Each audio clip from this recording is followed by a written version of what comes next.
بسم اللہ الرحمن الرحیم۔ ناظرین، آج ہم پاکستان پیپل پارٹی کی بہادر لیڈر شہید بے نظیر بھٹو کی ہسٹری اردو میں بتانے جا رہے ہیں۔ محترم بے نظیر بھٹو کی جنم سے لے کر موت تک کا سفر جانیے۔ آج ہم جانیں گے ایک عورت کس طرح اپنے خاندان اور پارٹی کا خیال رکھے، کیسے یہ پاکستان اور مسلم قوم کی پہلی وزیر اعظم بنی۔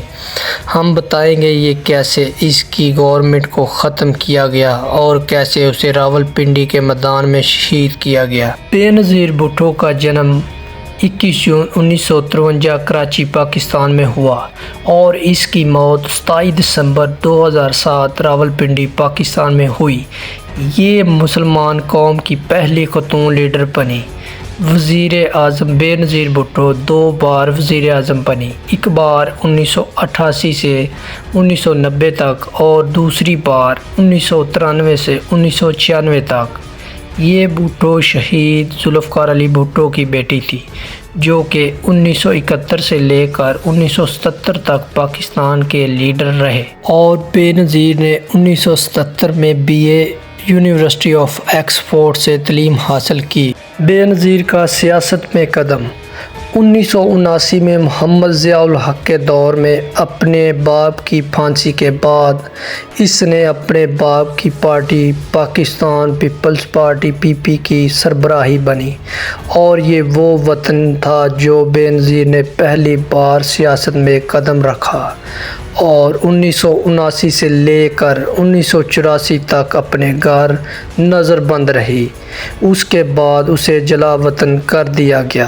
1984 سے 1986 تک ملٹری لاء کے ختم کے بعد یہ وطن واپس آئی اور الیکشن میں کامیابی حاصل کی۔ 1988 میں یہ پاکستان کی پہلی خاتون وزیر اعظم بنی، اور 1990 میں غلام عاشق خان نے کرپشن کا الزام لگا کر بے نظیر کی گورنمنٹ کو برطرف کر دیا، اور 1990 میں دوبارہ الیکشن ہوا تو بے نظیر بھٹو کی پارٹی کو شکست ہوئی۔ 1993 کے الیکشن میں بے نظیر کی پارٹی پھر سے کامیاب ہوئی اور بے نظیر دوبارہ وزیر اعظم بن گئی، اور اس طرح 1996 میں پھر سے کرپشن کے الزام لگا کر اس گورنمنٹ کو فاروق لغاری نے ختم کر دیا، اور پھر سے 1996 سے 1999 تک اس کے خامد آصف زرداری کو جلا وطن کا سامنا کرنا پڑا، اور 2002 میں پرویز مشرف کے حکم نامے کے تحت الیکشن کروایا گیا، لیکن اس الیکشن میں بھٹو کو حصہ لینے نہیں دیا گیا۔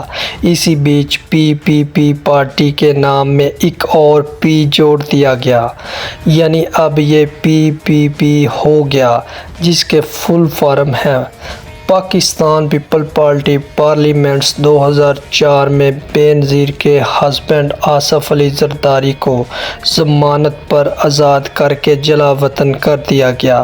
بے نظیر بھٹو کی پاکستان واپسی۔ بے نظیر بھٹو 8 سال کی جلا وطنی کے بعد اکتوبر 2007 کو دبئی سے کراچی آئے، جہاں پر لاکھوں لوگوں نے بھٹو کو استقبال کیا۔ جب بے نظیر ایئرپورٹ سے بلاول ہاؤس جا رہی تھی تو اس پر خودکش حملہ ہوا۔ اس حملے میں کافی لوگ مارے گئے اور کافی زخمی بھی ہوئے، لیکن ایک بات اچھی تھی کہ بے نظیر صاحبہ کو کوئی چوٹ تک نہ آئی۔ تب یوں تو صاف ہو چکا تھا کہ بے نظیر کو پاکستان میں زندہ چھوڑنے والا کوئی نہیں ہے۔ وہ کون لوگ تھے، ایسا کیوں چاہ رہے تھے، ان کا آج تک پتہ نہیں چلا۔ اور پھر دسمبر 27، 2007 کو راولپنڈی میں ایک جلسے کے دوران گولی مار کر شہید کر دیا گیا۔ بے نظیر کی موت نے پورے پاکستان کو ہلا کر رکھ دیا۔ پورے 3 دن تک پورے پاکستان بند رہا، لوگ سڑکوں پر نکل آئے اور سرکاری بلڈنگ کو توڑنا شروع کر دیا۔ یہ پاکستان کے بہت ہی برا ٹائم تھا جب پاکستان کی ایک عظیم لیڈر اسے چھوڑ کر ہمیشہ کے لیے چلی گئی۔ ناظرین، یہ تھی ہماری آج کی ویڈیو۔ سن کر آپ کو کیسا لگا؟ جو چینل پر نیو آئے ہیں وہ سبسکرائب ضرور کریں۔